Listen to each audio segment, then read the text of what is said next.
जुटाई क्रिप्क्यूबो सभी को नमस्ते।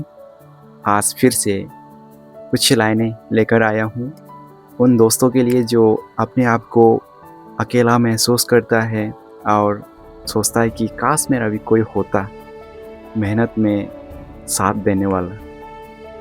तो उनके लिए अकेला रहना सीखो, क्योंकि हर वक्त सब साथ नहीं रहते।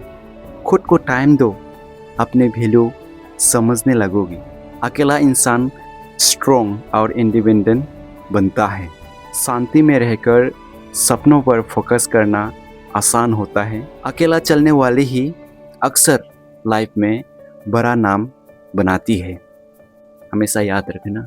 सो मेरे दोस्तों, अकेला होने पर कभी भी उदास मत हो।